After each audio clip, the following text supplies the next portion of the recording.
Hemos leído Efesios 1 y nos habla de que estamos en Cristo. ¿Alguien sabe lo que significa estar en Cristo? ¿Alguien ha oído acerca de la doctrina de estar en Cristo? La doctrina de la unión con Cristo. Seguro. Sí, Efesios 1 dice Benjamin Warfield, B.B. Warfield, que Efesios 1 no debería ser leído en la congregación, debería ser cantado en la congregación. Y alguna razón tendrá. Yo creo que no solamente Efesios 1, sino también Efesios 2. Bien, hoy el tema es la unión con Cristo y vamos a hacerlo en dos partes. O sea que la próxima invitación que coincida con... No, pero bueno, siempre me gozo de que los hermanos tengan esta comunión y porque esto es parte de la unión con Cristo. Entonces lo haremos en dos partes, como dice Albert Martin en su libro Unión con Cristo. Tiene un libro, Albert Martin, que se titula La unión con Cristo. Trata de la doctrina de la unión con Cristo, bastante recomendable. De hecho, tomo algunas partes de su libro porque hay que ser sinceros. A mí, por mi propia cabeza, muchas veces no se me hubiese podido ocurrir lo que Dios le ha revelado a este hombre de Dios. Entonces, debemos ser humildes y reconocer que el autor de algunas de las palabras que voy a exponer en esta mañana aquí. Pero permitidme que comience con una oración para colocarlo en las manos del Señor. Señor Dios Todopoderoso, Padre nuestro, que habitas en la majestad de las alturas, venimos aquí a este local donde se congrega tu iglesia para alabar tu santo nombre, para aprender de ti, para ser instruidos por tu palabra, para ser corregidos, redarguidos y edificados a través del estudio de tu santa palabra. Reconocemos, Señor, nuestra incapacidad de muchas cosas, Señor, entre ellas el pretender conocer todas las cosas. Y por eso llegamos aquí con humildad para que tú nos instruyas, Señor, para que nos enseñes y nos edifiques en el conocimiento de tu verdad, Señor. Suplicamos que en esta mañana salgamos no como hemos llegado, sino salgamos fortalecidos y amándote más y reconociendo quiénes somos en ti y reconociendo quién eres tú para nosotros. Guíanos por tu Santo Espíritu, porque te lo pedimos en el nombre que está sobre todo nombre, el nombre de Jesús. Amén. Amén.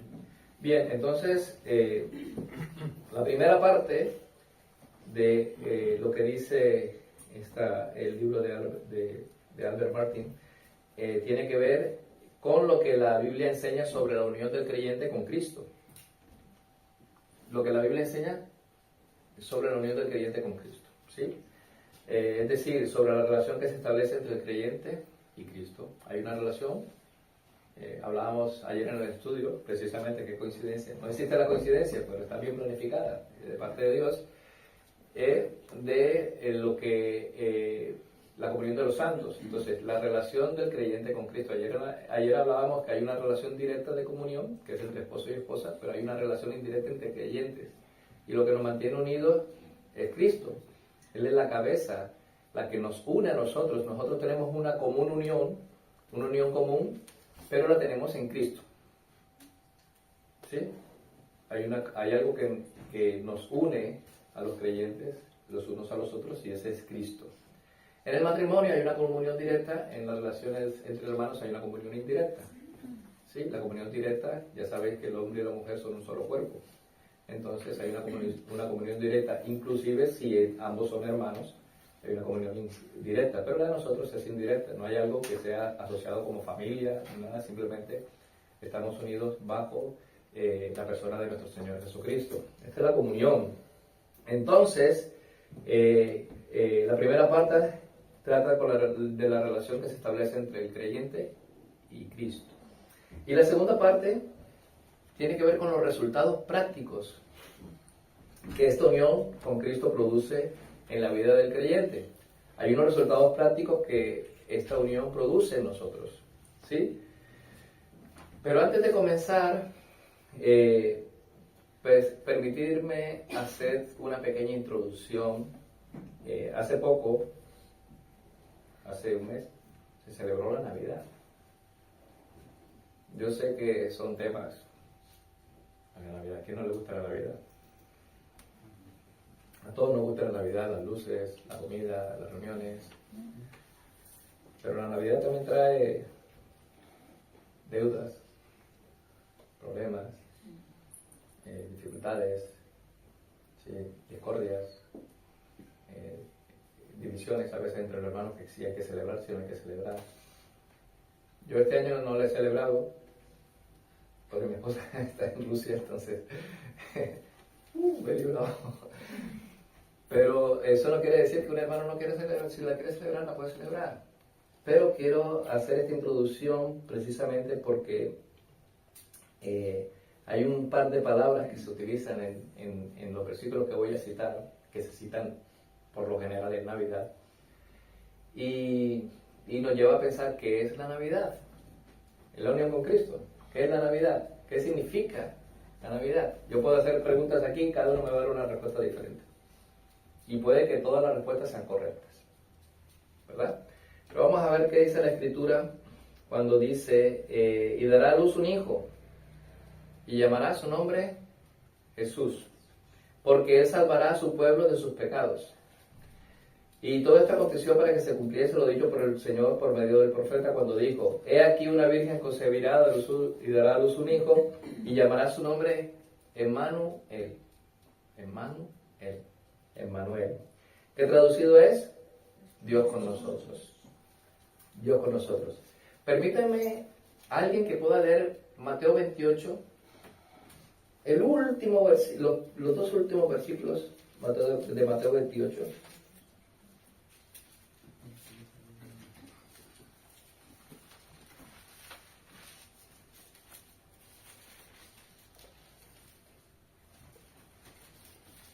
Mateo 28, ¿cuánto?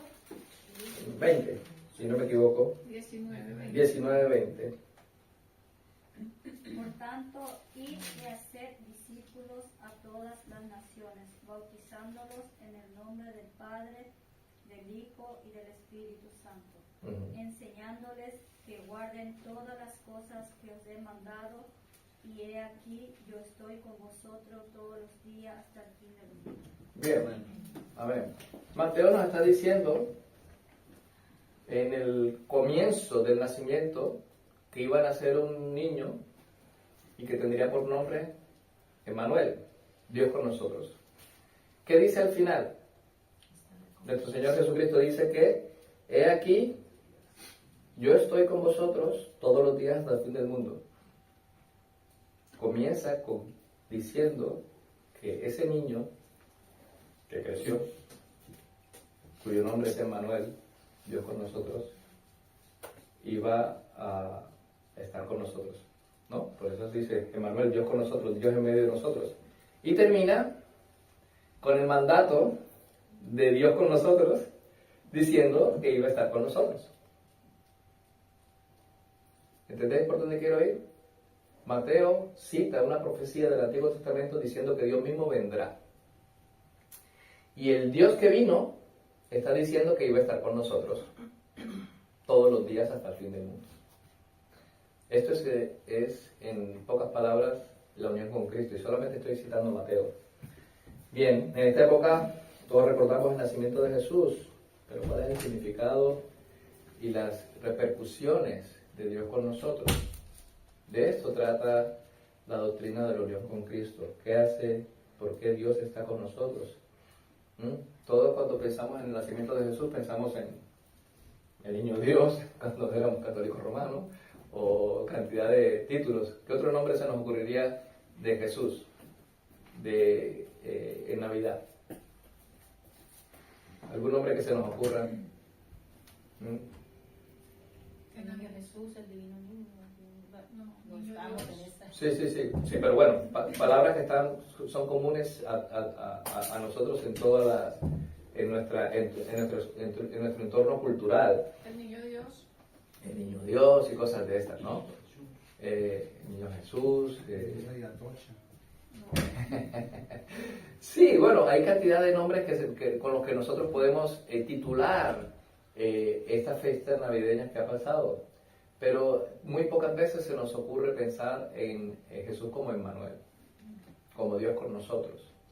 Y de hecho, cada pesebre trae un niño Jesús, ¿cierto?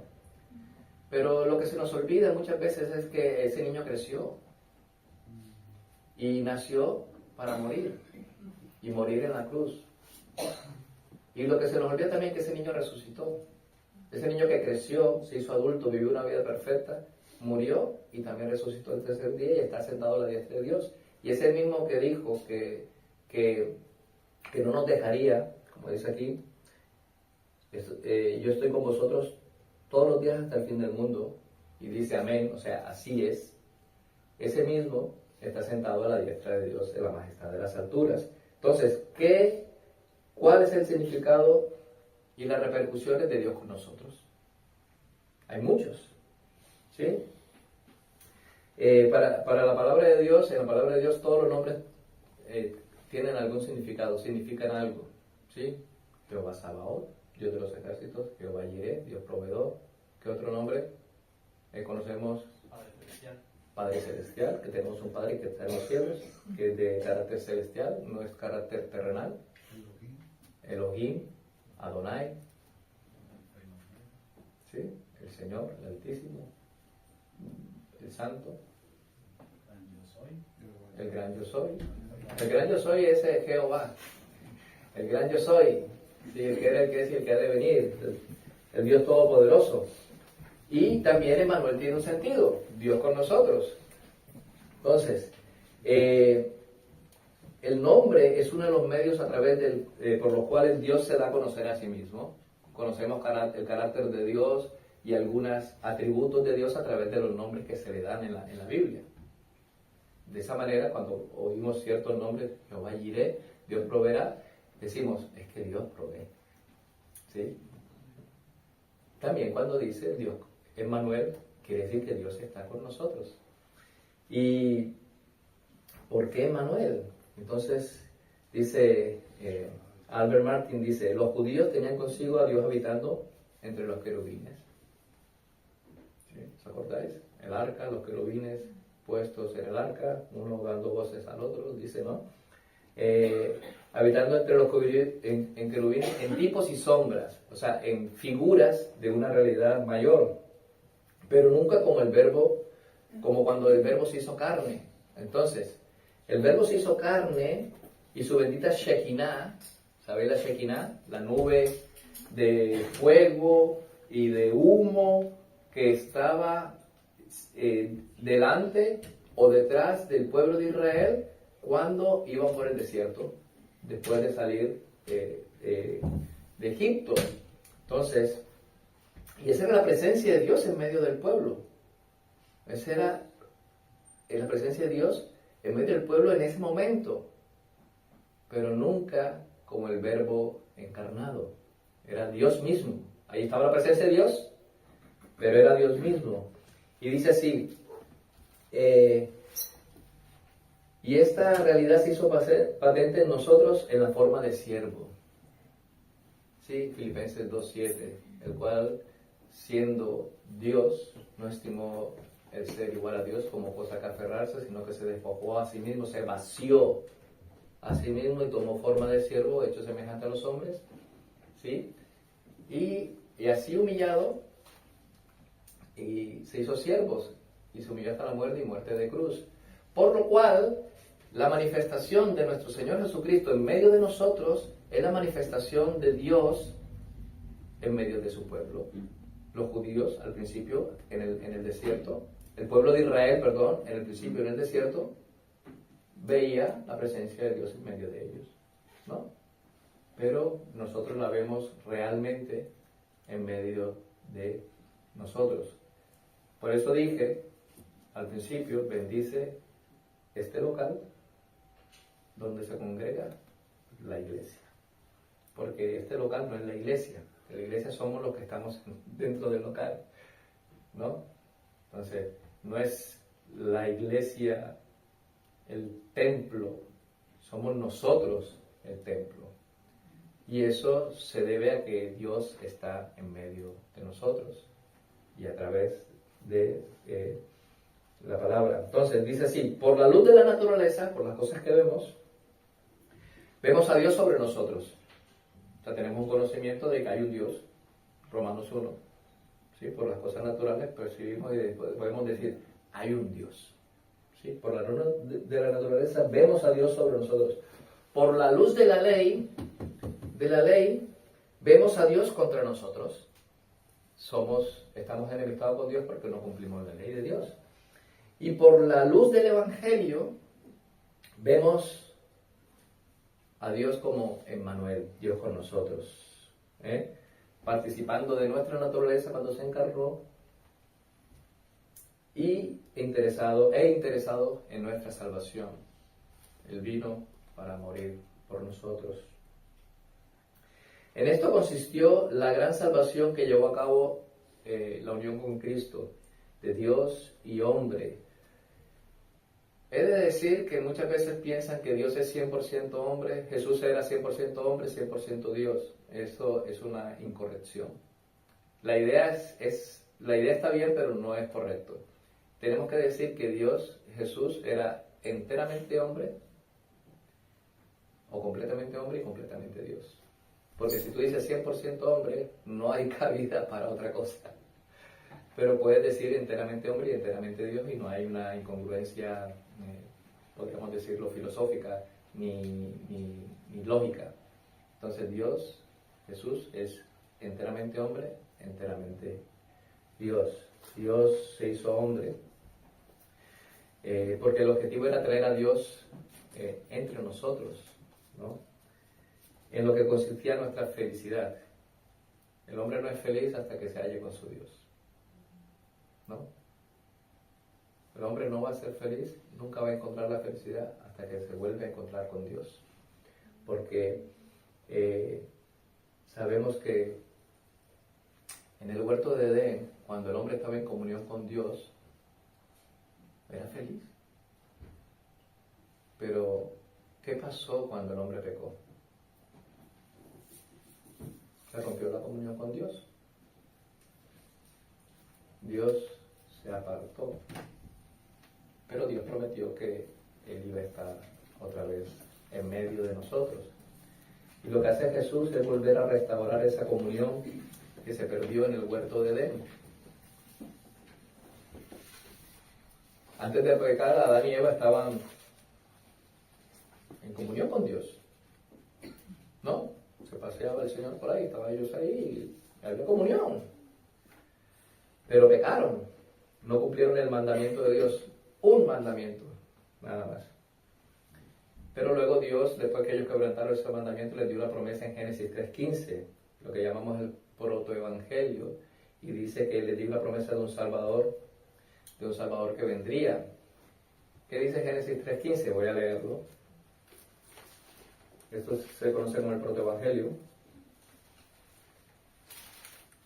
Génesis 3:15 dice lo siguiente: y pondré enemistad entre ti y la mujer, y entre tu simiente y su simiente, y la simiente suya. Esta te herirá en la cabeza y tú le herirás en el calcañar. Aquí hace una promesa que va a haber una enemistad entre la simiente de la mujer y la simiente de Satanás. Va a haber una enemistad. Y para que haya esa enemistad, pues se refiere a esa simiente. Yo siempre digo, y puede que esté saliendo un poco del texto, pero en la genealogía de Jesús hay solo hombres y aparecen algunas mujeres. En Mateo, si la leéis, vemos que la simiente es de la mujer, no es simiente de hombre. Ahí estamos viendo algo que tiene un hilo conductor. Fijaos en esto. Aquí es donde está Mateo. Y aquí está Génesis. 1500 años. 40 personas diferentes, hombres diferentes escribieron esto. En un periodo de 1500 años.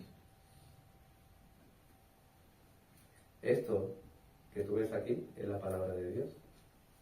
Que desde el principio hasta el fin tiene un mensaje central. Dios va a venir a salvar a su pueblo.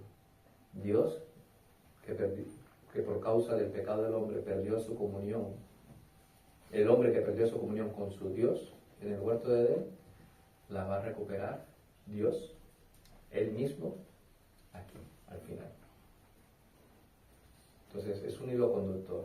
La salvación viene de Dios a través de Cristo Jesús, con la promesa dada a la simiente de la mujer, la cual es Cristo. Bien, entonces se rompió la comunión con Dios, vino la muerte espiritual, la muerte entró en el mundo y vino la condenación. ¿Y qué significa muerte? Separación. Tú podrás acordarte de esa persona por fotos, por videos, pero no vas a poder volver a hablar con ella ni disfrutar de esa persona. Murió. Eso significa separación. El hombre, con la caída y el pecado, adquirió una posibilidad de morir, ¿no? Y murió. Físicamente morimos todos. Aquí no hay uno que siga vivo después de 200 años. Entonces quiere decir que el pecado trajo muerte, y la muerte es separación, y la separación de Dios y el hombre. Pero el Señor dice en promesas, ¿sí? Dios promete diferentes pactos, y en cada uno de los pactos dice: yo estaré con vosotros.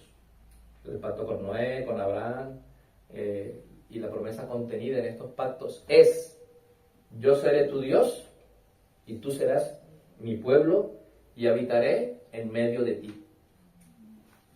Entonces, Emmanuel, Dios con nosotros, implica que Dios prometió que iba a estar con nosotros. Y la unión con Cristo, la doctrina de la unión con Cristo, refleja lo que realmente es el Evangelio. ¿Qué quiero decir con esto? Que deberíamos prestar un poco más atención a nuestra unión con Cristo, lo que significa, cómo repercute en nuestras vidas, qué beneficios prácticos tenemos al conocer la doctrina de la unión con Cristo. En el Antiguo Testamento, ¿dónde se manifestaba esa presencia de Dios de una forma especial? ¿Dónde? En el tabernáculo. Antes del tabernáculo, ¿dónde se manifestaba esa presencia especial? En el huerto. Luego, tabernáculo. ¿Sí? Luego, en el templo. En todos esos lugares estaba esa manifestación de Dios. En primer lugar, la presencia de Dios después de la caída, exactamente como había dicho, en el tabernáculo. Después de la caída, en el tabernáculo. Antes de la caída, pues era en Edén.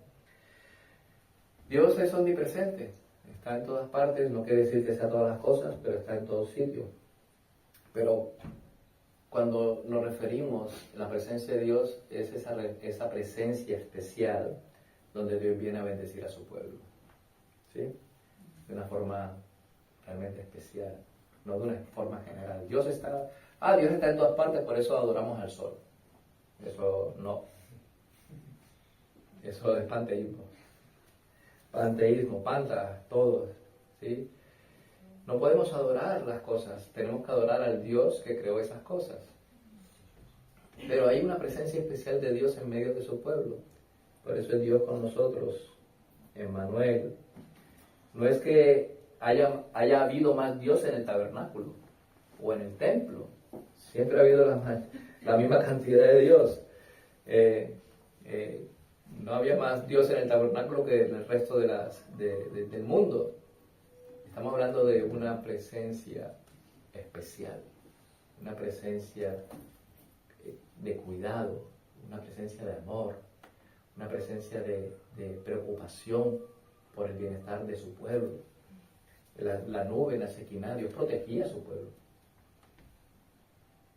Iluminaba de noche para poder alumbrar el camino y ponía la nube de día para protegerlos del sol. Ahí estaba siempre, y todos los pueblos de alrededor, cuando iban caminando por el desierto, ¿qué decían los pueblos? Tenían miedo porque venía el pueblo cuyo Dios es Jehová, un Dios vivo, temible Dios. Y aquí está la clave.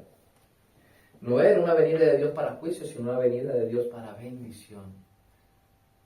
Emmanuel, la venida de nuestro Señor Jesucristo, es una venida de Dios para bendición y no para juicio. No existe una mayor bendición para el hombre sobre la tierra que disfrutar de la bendición con Dios. El problema es que somos pecadores. Somos pecadores. Por lo tanto, en el Antiguo Testamento, Dios diseñó un método para que pudiésemos acercarnos como hombres, pecadores, delante de Él, a través de sacrificios, porque los sacrificios prefiguraban el sacrificio de Jesús, el Cordero de Dios, que quita el pecado del mundo. Así que cuando Cristo nace, y nace para morir, viene con una misión, y la misión era hacerse hombre y morir en la cruz. Entonces, aquí comenzamos con Juan 1:1. ¿Qué dice Juan 1:1? En el principio era el Verbo, y el Verbo estaba con Dios, y el Verbo era Dios. En griego es en arché, en hologos, kai hologos, en prostonteon.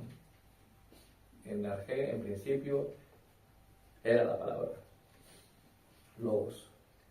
Y la palabra habitaba cara a cara con Dios. En teon, en hologos. Y Dios era la palabra. Esto no le va a gustar a los testigos de Jehová que lo diga aquí porque no creen que Jesús sea Dios. Pero el texto griego no se equivoca. Dios era el Verbo. Y el versículo 14, ¿qué dice? De Juan 1. Y aquel Verbo fue hecho carne y habitó entre nosotros, y vimos su gloria, gloria como del unigénito del Padre, lleno de gracia y de verdad. Y aquí dice, y aquel Verbo fue hecho carne y habitó entre nosotros. La palabra que utiliza es una palabra que no tiene traducción para el español. Tabernaculizó. O sea, puso su tabernáculo, puso su morada entre nosotros. Aquí estamos viendo Dios en medio de nosotros. Ahora bien, vamos a leer Juan. Vamos a leer Efesios 1. Pero en Juan, Jesús dijo, yo soy el camino, la verdad y la vida, ¿no? Juan 14:6. El apóstol Pedro dijo de él, y en ningún otro hay salvación porque no hay otro nombre bajo el cielo dado a los hombres en los que podamos ser salvos. Hechos 4:12. Jesucristo es supremamente importante, es único, no hay otro como Él. No por la razón de lo que Él es, sino también por lo que Él hizo a favor de pecadores como nosotros.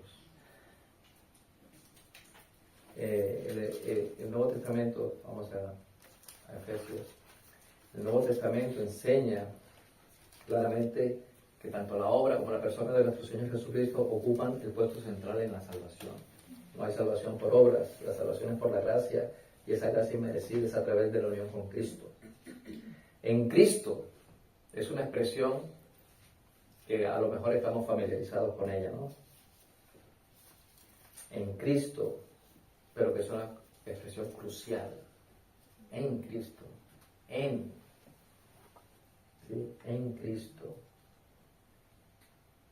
Es una expresión crucial, pero ignorada. Y eso describe la vida cristiana. ¿Sí? ¿Usted qué está? Yo estoy en Cristo. ¿Y qué significa estar en Cristo? Sí, vemos al estar unidos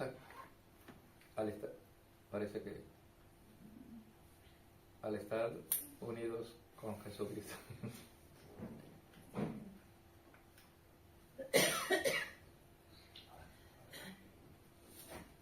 Bueno, voy a hablar más alto. Ahora sí. Bien. Al estar unidos a Jesucristo, los creyentes se transforman en ciudadanos de un nuevo reino. Ya no somos ciudadanos españoles, colombianos, o chilenos, uruguayos, paraguayos, rusos, ucranianos. Somos ciudadanos de los cielos, porque estamos unidos en Cristo. Cristo es el que nos une bajo una nueva ciudadanía, un nuevo reino. Es a través de la unión con Cristo que los creyentes experimentan las riquezas del Evangelio. Tú no vas a experimentar las riquezas del Evangelio si tú no estás unido a Cristo. Hemos hecho un estudio esta mañana y de la importancia no solamente de sentarse a escuchar la palabra de Dios, sentarse a escuchar y saber que lo que está diciendo el que predica es cierto. ¿Y cómo sabes que esto es cierto? Si escudriñas las Escrituras. ¿Sí? Entonces, ¿cuáles son las realidades espirituales en Cristo que Pablo presenta en el pasaje que hemos leído, Efesios 1? ¿Sí? ¿Cuántas veces aparece la palabra cristiano en la Biblia? ¿Sabéis cuántas veces aparece la palabra cristiano en la Biblia? 3 veces. La palabra cristiano aparece en la Biblia 3 veces. La primera en Hechos 11:26. Dice, y se congregaron allí todo un año con la iglesia y enseñaron a mucha gente. Y a los discípulos se les llamó cristianos por primera vez en Antioquía, que no es Antioquia. En Antioquia hay arepa, en Antioquía por lo menos habrá cuscús. Antioquía, ahí se le llamó a los creyentes, a los discípulos se les llamó cristianos por primera vez. En Hechos 26-28 dice, entonces Agripa dijo a Pablo, por poco me persuades a ser cristiano. Segunda vez, Hechos 26. Y la tercera vez en la que se nos menciona se menciona la palabra cristiano es en 1 de Pedro 4:16, que dice así, pero si alguno padece como cristiano, no se avergüence, sino glorifica a Dios por ello. Entonces, pensemos por un instante los creyentes, los discípulos del primer siglo.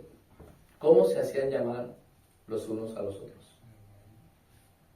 Discípulos, seguidores del camino, creyentes, hermanos. ¿Sí? Y la palabra cristiano era un término despótico, era un término como despectivo para describir, peyorativo para describir al principio lo que eran a los cristianos. Pero lo que más se utiliza es discípulos o el camino, o un hombre en Cristo, como dice el apóstol Pablo en 2 Corintios 12. Pablo se presentaba como estando en Cristo. Si vamos ahora a pasar a leer Efesios, vemos que en las cartas de Pablo la utiliza más de 80 veces. A veces utiliza el término en Él, ¿sí? O sea, en Cristo, en Jesús, en su nombre. Y otras formas en las que se supone que esa es la idea, ¿no? De aquí, este es el principal pensamiento que debería motivarnos a estudiar la doctrina de la unión con Cristo. No es porque sea una doctrina, es más, rara vez seguramente hemos tocado este tema en la iglesia, pero estamos familiarizados con lo que significa estar en Jesús, ¿no? Nos damos cuenta que es muy importante, Jesucristo es lo más importante que vemos en las Escrituras, Entonces veamos aquí. Empecemos. Pablo hace una lista de bendiciones que Dios da a su pueblo. Vamos a ver. Dice, Pablo 1.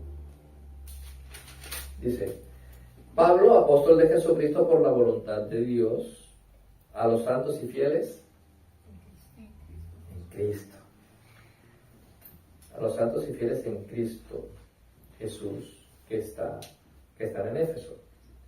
Gracia y paz a vosotros de Dios nuestro Padre y del Señor Jesucristo. Bendito sea el Dios y Padre de nuestro Señor Jesucristo, que nos bendijo con toda bendición espiritual en los lugares celestiales en Cristo, según nos escogió en Él, antes de la fundación del mundo, para que fuésemos santos y sin mancha delante de Él, en amor, habiéndonos predestinado para ser adoptados hijos suyos por medio de Jesucristo, según el puro afecto de su voluntad, porque le dio la gana, en otras palabras. No hay nada externo a Dios mismo para obligarlo a escogernos a nosotros. Dios lo hizo porque quiso. Porque si hubiese sido por mí mismo, estoy seguro que, menos mal que me escogió antes de la fundación del mundo, decía Spurgeon. Menos mal que me escogió antes, porque si me hubiese escogido después, no me hubiese escogido directamente. Menos mal que me escogió antes de la fundación del mundo. Sí, para alabanza de la gloria por la cual nos hizo aceptos en el amado, en quien tenemos redención por su sangre, el perdón de pecados, según las riquezas de su gracia, que hizo sobreabundar para con nosotros en toda sabiduría e inteligencia, dándonos a conocer el misterio de su voluntad según su beneplácito, según como quiso, el cual se había propuesto en sí mismo, de reunir todas las cosas en Cristo, en la dispensación del cumplimiento de los tiempos. Aquí voy a hacer una pausa. Estamos hablando del cumplimiento de los tiempos. ¿Cuál es la dispensación del cumplimiento de los tiempos? Cuando hablamos de los últimos tiempos, estamos hablando desde el momento en que Cristo vino y terminará cuando Cristo vuelva de nuevo. O sea, cuando hablamos de que estamos en los últimos tiempos, comienza desde la primera venida y concluirá con su segunda venida. Entonces, aquí está diciendo que en la dispensación del cumplimiento de los tiempos, así las que están en los cielos como en las que están en la tierra, en Él, en Jesús, asimismo tuvimos herencia, habiendo sido predestinados conforme al propósito del que hace todas las cosas según el designio de su voluntad. Y esta es la tercera vez que dice, porque Dios quiso. ¿Vale? A fin de que seamos para alabanza de su gloria, nosotros los que primeramente esperábamos en Cristo.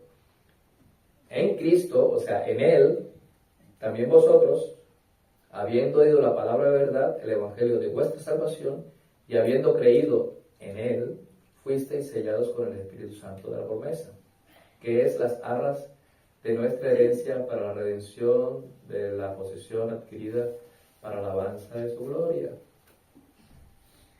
Por esta causa, lo voy a leer porque hay que leerlo y leerlo y leerlo y sacar todas estas cosas hermosas que están aquí.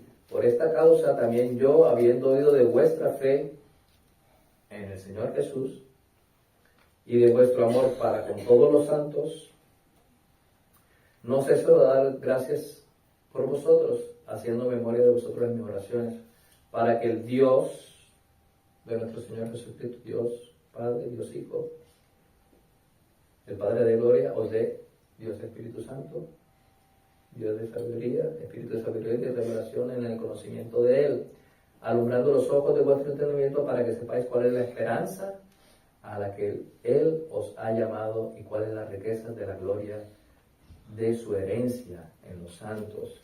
Entonces vemos aquí que, en primer lugar, aquí en este texto utiliza frases como en Cristo, en quien, en el amado por medio de Jesucristo, en Él, las utiliza unas 11 veces.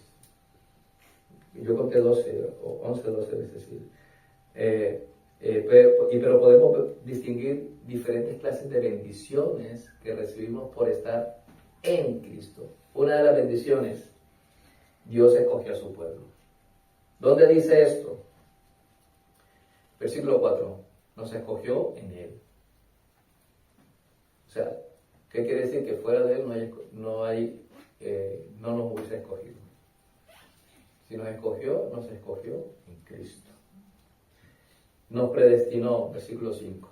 Habiéndonos predestinado, dice el versículo 5. Primero nos escoge, nos predestina. Esta es la primera bendición. Dios escoge a su pueblo. Dios escoge a su pueblo. Primero nos escoge el versículo 4 y nos predestina el versículo 5. Luego Dios salva a su pueblo. Dios salvó a su pueblo. La gloria, versículo 6, la gloria de su gracia con la cual nos hizo aceptos en el amado. O sea, nos salvó, nos aceptó en el amado, en Jesús. Y versículo 7, tenemos redención por su sangre. Hay redención en la sangre de Jesús y somos aceptados en Cristo Jesús, porque Dios nos salvó en Él. Y tercero, Dios sella a su pueblo. Entonces, Dios escoge a su pueblo, Dios salva a su pueblo y Dios sella a su pueblo. ¿Y dónde dice que Dios sella a su pueblo? Versículo 13, ¿qué dice? Habiendo creído en Él, fuisteis sellados con el Espíritu Santo de la promesa. Pablo dice en el versículo 3 que Dios es la fuente de toda bendición espiritual. Si quieres una bendición espiritual, pues tienes que ir a Dios. En los versículos siguientes dice que todo aspecto de nuestra salvación viene a nosotros mediante nuestra unión con Cristo. Todos los aspectos de nuestra salvación vienen mediante la unión con Cristo. En otras palabras, Pablo lo que está diciendo es: sin Cristo no sois nada, no estáis en ningún lado, no hay salvación, no hay redención, no hay perdón de pecados, no hay sello del Espíritu, no hay elección. Fuera de Cristo no hay elección. Estos aspectos de la salvación incluyen el propósito de Dios en la mente de Dios, lo que Dios planificó de antemano antes de que fuésemos, el acto de Cristo consumándolo en el tiempo, en cierto lugar y en cierto momento de la historia, que es el momento de sacrificio en la cruz, y la obra del Espíritu Santo, quien al sellarnos nos hace entender que somos salvos. No lo sabríamos si no tuviésemos el Espíritu Santo. Entonces, vemos que la obra de Dios Padre, de Dios Hijo y de Espíritu Santo se manifiesta en este texto. Dios Padre nos escoge, ¿sí? Y nos predestina. Dios Hijo viene y muere, viene a cumplir el propósito en un lugar y en el tiempo indicado, en la dispensación del cumplimiento de los tiempos, y el Espíritu Santo nos sella. Yo lo pregunté el otro día en la iglesia, ¿alguien sabe lo que es una hipoteca? Sí. Un préstamo que se hace para pagar comprar un piso. ¿Cuál es la garantía? ¿Qué tienes que dar primero en la hipoteca? Una entrada. Bueno, aquí dice que el Espíritu Santo viene siendo ese aval. O sea, Dios escogió un pueblo antes de la fundación del mundo. Voy a escoger este pueblo. Jesús dice, yo voy a morir por ese pueblo. Y Jesús dice al pueblo, vendré de nuevo y los tomaré. Y dice el Espíritu Santo, pues yo voy a bajar a sellarlo para cuando tú vengas,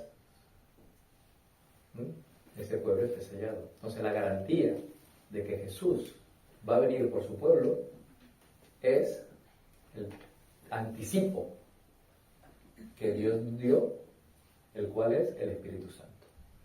O sea, la única manera que tú sepas que Dios va a venir por ti es el sello del Espíritu Santo. Dios Padre te escoge antes de la fundación del mundo, Dios Hijo muere por ti en el tiempo y el Espíritu Santo te cuida para cuando venga el Hijo por segunda vez. ¿Sí? Esto, el Espíritu Santo, son las arras, el anticipo, el pago de antemano diciendo, vendré. Y como garantía, aquí está Dios Espíritu Santo. Entonces, solamente a través del Espíritu Santo, al sellarnos, nos hace entender que somos salvos. Si tú no eres creyente, o si tú asistes a la iglesia y todavía no sientes que el amor de Dios a través del estudio de la palabra te mueve a amarle más, déjame decirte algo. Por mucho que vayas a cualquier iglesia, y tú no busques el rostro de Dios con sinceridad de corazón, entonces tienes un problema. Y es un problema grande, hermano, porque, os lo digo, nosotros podemos llegar a pecar muchas veces y de manera terribles. Y no deseamos pecar contra Dios. El Espíritu Santo nos corrige, nos instruye, nos insta a que no lo hagamos porque le entristecemos y dañamos nuestra relación con Dios. Pero, ¿por qué debemos pensar en este tema de la unión con Cristo? ¿Por qué debemos pensar? Pablo menciona que estamos en Él, en el amado, en Cristo. Somos salvos por medio de Él, por Él. Pedro dice que debemos disciplinar nuestra mente. Pedro lo dice en 1 Pedro 1:13. Por tanto, ceñid los lomos de vuestro entendimiento y sed sobrios. Tener sobriedad en cuanto al conocimiento de nuestro Señor Jesucristo para pensar en estos temas. Y por tres razones. La primera la acabo de mencionar. Si usted no está en Cristo, entonces todavía estás en tus pecados. Y si tú estás en tus pecados, entonces estás bajo la ira de Dios. Pero ninguna condenación hay para los que están en Cristo Jesús.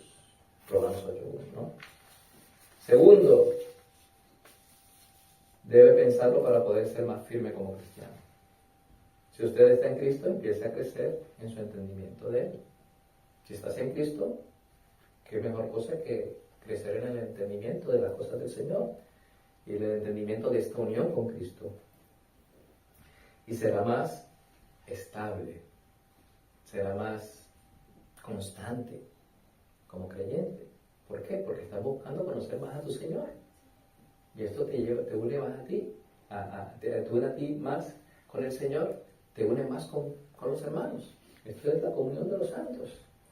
Y tercero, debes pensar en la doctrina de la unión con Cristo porque por la razón de la gloria de Dios. Las Escrituras nos dicen que la persona que ofrece alabanzas glorifica a Dios.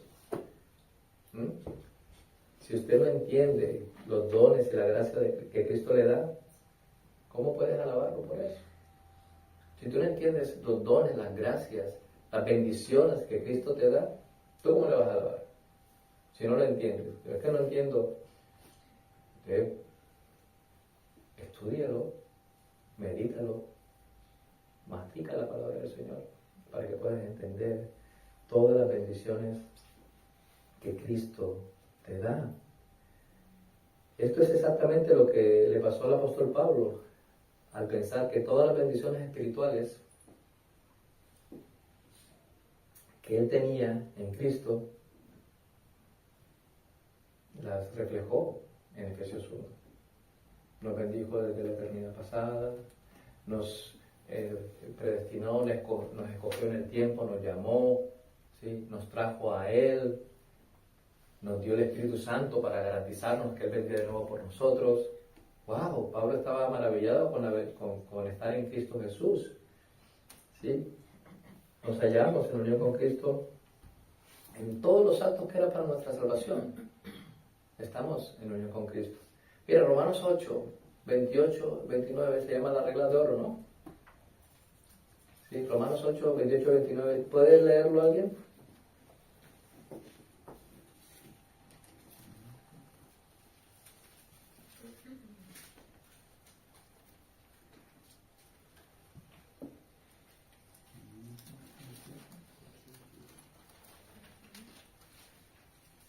Y sabemos que a los que aman a Dios, todas las cosas les ayudan a bien. Esto es, a los que conforme a su propósito son llamados. Porque a los que antes conoció, también los predestinó para que fuesen hechos conformes a la imagen de su Hijo, para que Él sea el primogénito entre muchos hermanos. Bien. Entonces, ¿ya los que? Y a los que predestinó, a esos también llamó. Y a los que llamó, a esos también justificó. Y a los que justificó, a estos también glorificó. Vaya. ¿Habéis notado algún verbo en pasado? Predestinar, llamar, justificar, glorificar. Qué bonito, ¿no? Dice que a los que aman a Dios todas las cosas ayudan para bien. ¿Sí? Todas las cosas ayudan a bien. Esto es, a los que conforme a su propósito son llamados, porque a los que antes conoció, o sea, a los que conoció de antemano, en la eternidad pasada, aquí la palabra conocer es amar. ¿Sí? No de conocer personalmente, te conozco. No. Amar. Como cuando Adán conoció a Eva. ¿Sí? Y tuvieron un hijo. No de esa manera. Ese tipo de amor. A los que antes amó, también los predestinó. ¿Qué significa predestinar? Establecer un destino con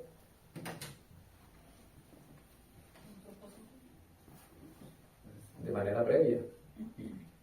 Dios estableció un destino. A los que antes amó, a los que antes conoció, también los predestinó para que fuesen hechos conforme a la imagen de su Hijo, para que Él sea el primogénito entre muchos hermanos. Y a los que predestinó, a estos también llamó.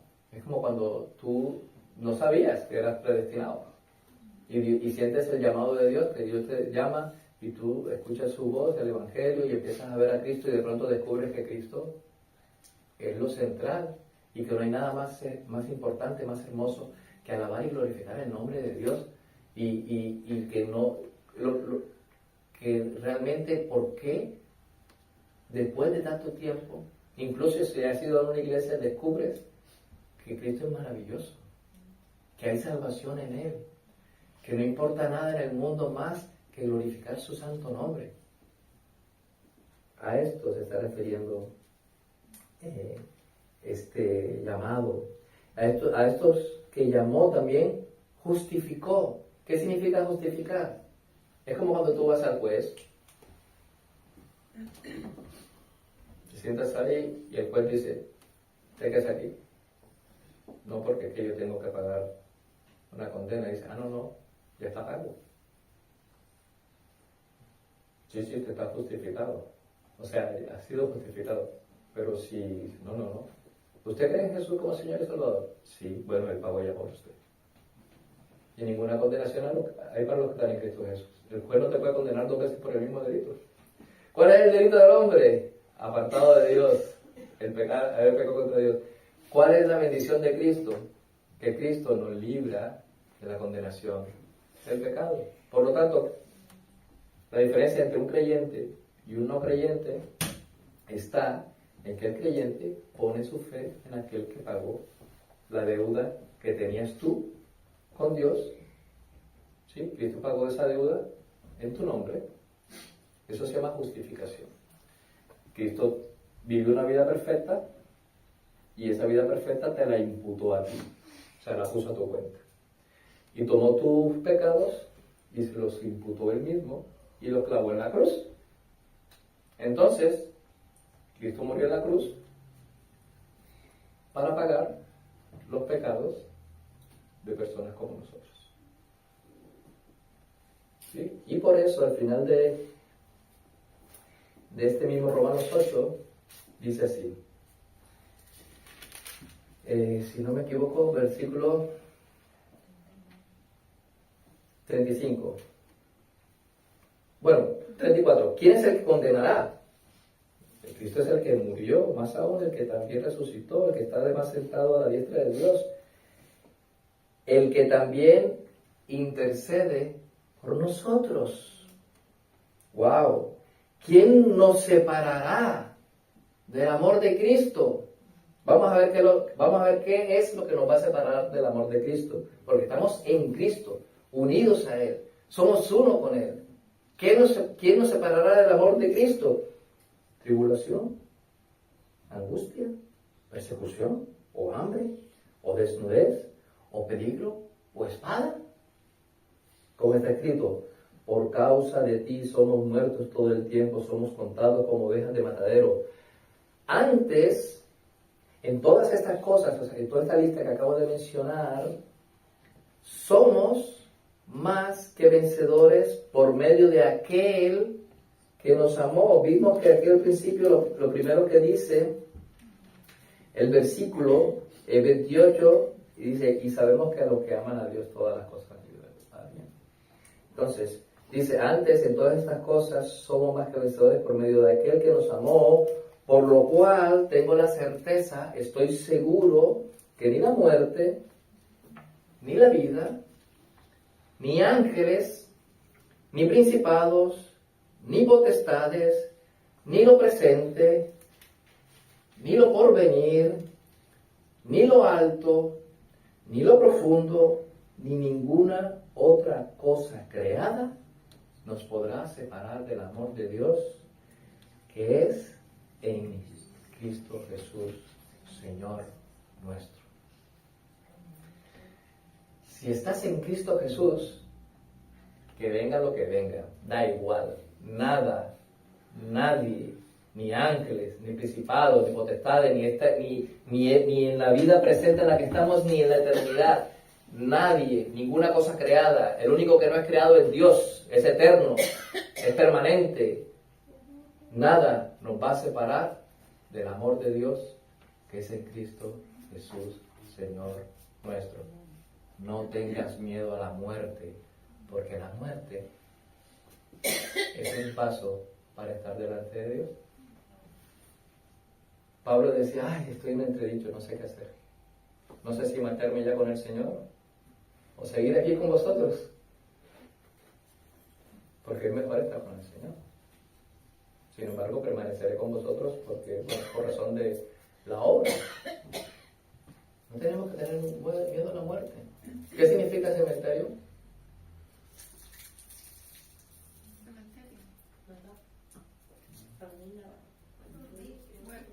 Dormitorio. Cementerio significa dormitorio. Realmente la palabra cementerio significa dormitorio. Y se utiliza esa palabra por una sola razón. Porque los cristianos no mueren, duermen. Dormimos en Cristo Jesús porque estamos esperando que Él venga por nosotros. Nosotros tenemos esperanza de resurrección. Si tú no tienes esta esperanza, es evidente que tengas miedo a la muerte. No sea que pase como el caso de aquí lo prediqué alguna vez, el rico y Lázaro, ¿no? Y el rico murió, fue sepultado, y Lázaro fue llevado a la presencia del Señor. O sea, quiere decir que si tú mueres y no estás en Cristo, te vas a despertar en un lugar de tormento. Pero si tú mueres en Cristo, como dijo Jesús en esta enseñanza, Él es consolado aquí, serás consolado. Mientras que el rico será atormentado. El rico no está en el infierno porque haya sido rico, está en el infierno porque no creyó en el Señor. Y Lázaro sí creyó en el Señor, por lo tanto, el Señor le dijo, entra en el gozo de tu Señor. Estar en Cristo es una doctrina muy importante, porque si no estás en Cristo, estás en tus delitos y pecados. Estás fuera de Él. Así que Dios, en el momento de hacernos criaturas nuevas, en el momento de nuestra conversión, como dice Efesios 2, 8, 10, dice que los pecadores somos salvos por gracia, por medio de la fe, no por obras. Dios ha venido obrando en las personas que han creído por su Santo Espíritu. Dios despierta las conciencias de los pecadores, los convence del pecado y los saca de su estado natural de muerte espiritual. Dios, por su gracia, nos hace nuevas criaturas. Somos hechura suya, creados en Cristo Jesús para buenas obras. No, somos el resultado de la obra de Dios. Somos lo que Dios, por su gracia, nos ha hecho. Nos ha hecho santos en el amado.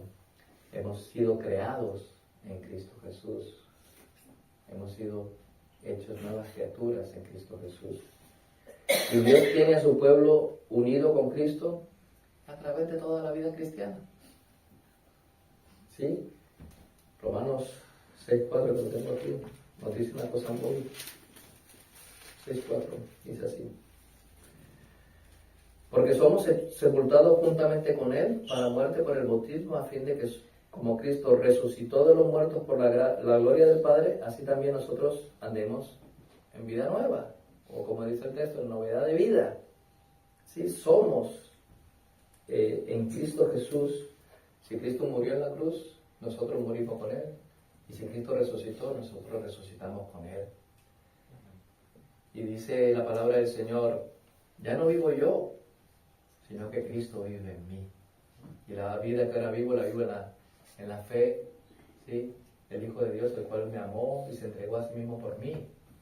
Tú puedes decir con confianza, si eres creyente, si su Santo Espíritu está en ti, ya no vivo yo, sino que Cristo vive en mí. Y si vivimos, para Él vivimos.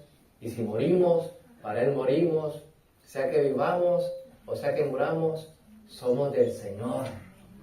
Esto es la doctrina de la unión con Cristo. Tú estás unido a Cristo y Dios te ve como su Hijo.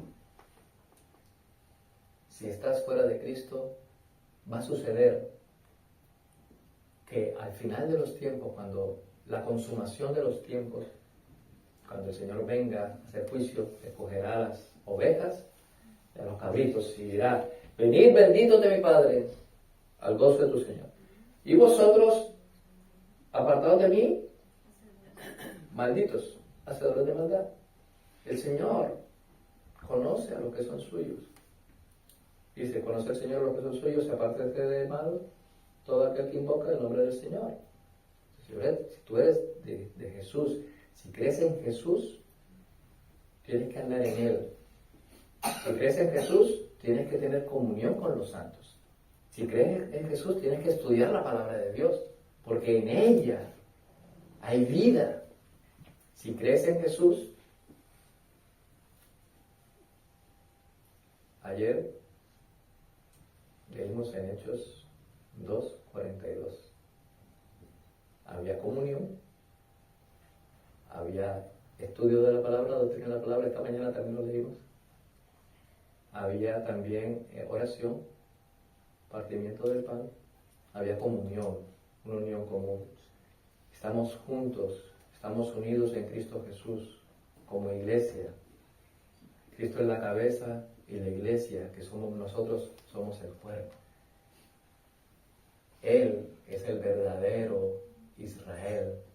Él dijo que yo soy la vid verdadera. Nosotros somos el pueblo de Dios. Somos el pueblo porque estamos en Cristo Jesús. Gálatas 6:16. Gálatas 6:16 dice lo siguiente. Perdón, 6.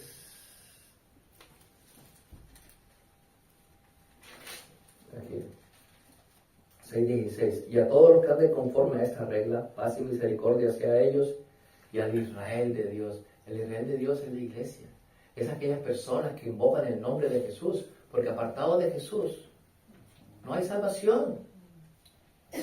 Entonces la doctrina de la unión con Cristo tiene que ser vital en nuestro entendimiento.